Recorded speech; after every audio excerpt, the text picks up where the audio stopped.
ان تقرضوا قرضا حسنا، اللہ کو قرض حسنا دو۔ کیسی بات ہے، خدا دے کے خود مانگ رہے، اللہ کے دیے ہوئے سے دینا نا۔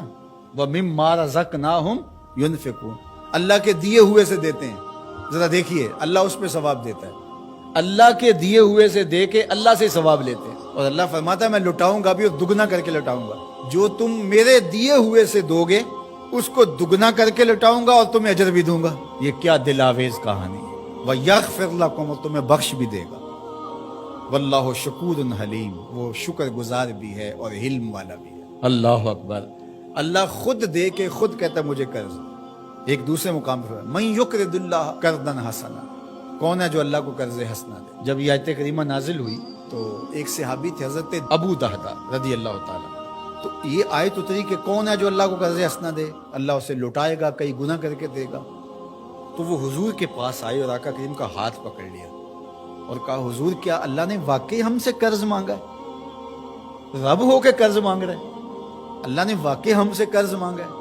تو حضور نے فرمایا ہاں ابو دہدہ، اللہ نے واقعی ہم سے قرض مانگا ہے۔ تو حضور کا ہاتھ پکڑ لیا اور ساتھ ساتھ چلتے رہے، تو کھجوروں کے باغ کے کنارے حضور کو لے گئے، اور 600 کھجوروں کا درخت تھا جہاں انہوں نے اس کو لگا کر کے پروان چڑھایا تھا۔ اور کھجور آپ کو پتہ ہے کب لگتی ہے اور کب جوان ہوتی ہے، کتنا وقت لگتا ہے۔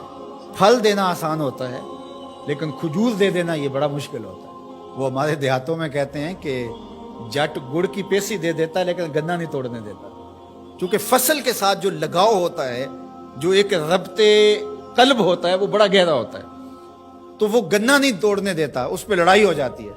لیکن وہ گڑ کی پیسی دے دیتا ہے، وہ کئی گنوں کا نتیجہ ہوتا ہے۔ تو کھجوریں، اور وہ بھی کئی سالوں میں پل کے جوان ہوئی، 600 کھجوروں کے درخت تھے، اور پھر اس میں رہائش بھی ان کی تھی۔ تو اس کے کنارے کھڑے ہو کے پھر ایک بار دہراتے ہیں حضور کیا واقعی اللہ نے ہم سے قرض مانگا ہے؟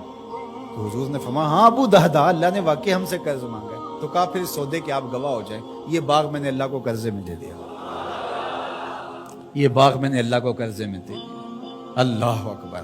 اب ان کی رہائش بھی وہاں تھی اور بچے بھی وہاں رہتے تھے، اب اندر نہیں جا رہے، باہر ہی کھڑے ہو کے بلند آواز سے پکار کرتے یا امت دہدہ اخرجی، اے دہدہ کی امی جلدی جلدی بچوں کو لے کے باہر آ جا، یہ باغ اب ہمارا نہیں رہا، ہم نے اللہ کو قرضے میں دے دیا۔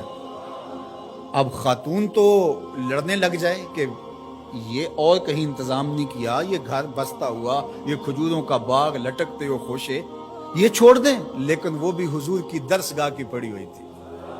اللہ اکبر۔ تو وہ جلدی جلدی تھوڑا سامان سمیٹتی ہے، بچے سمیٹتی ہے، اور باغ سے باہر آتی ہے، اور باغ کے کنارے پر باہر حضور کھڑے ہیں، حضرت ابو دہدہ کھڑے ان کے شوہر، اور پھر وہ آگے آ کے کہتی کیا ہے، ذرا لفظوں پہ 100 جان سے قربان جائے۔ وہ کہتی ہے رابحہ بیعک یا ابا دہدہ، رابحہ بیعک یا ابا دہدہ، دہدہ کہ ابو تو نے بڑا ہی نفع والا سودا کیا ہے، تو نے بڑا ہی نفع والا سودا کیا ہے۔ اللہ اکبر۔ یہ تھے حضور کی تربیت کا نور پانے والے لوگ۔ تو کہا ان تقرض اللہ قرضا حسنا، جو اللہ کو قرض حسنا دے، یضاعفہ لکم، اللہ اس کو بڑھا دیتا ہے، ویغفر لکم، اور تمہیں معاف بھی کر دیتا ہے۔ واللہ شکور حلیم، وہ شکر گزار بھی ہے اور حلیم بھی ہے۔ علماء نے لکھا حلیم کا معنی یہ ہے کہ تمہیں گناہ میں سزا دینے میں جلدی نہیں کرتا، حلم والا ہے۔ عالم الغیب والشہادہ، جو تم چھپ کے کرتے ہو، مخفی کرتے ہو، اسے بھی جانتا ہے، اور جو تم اعلانیہ کرتے ہو رب اس سے بھی باخبر ہے۔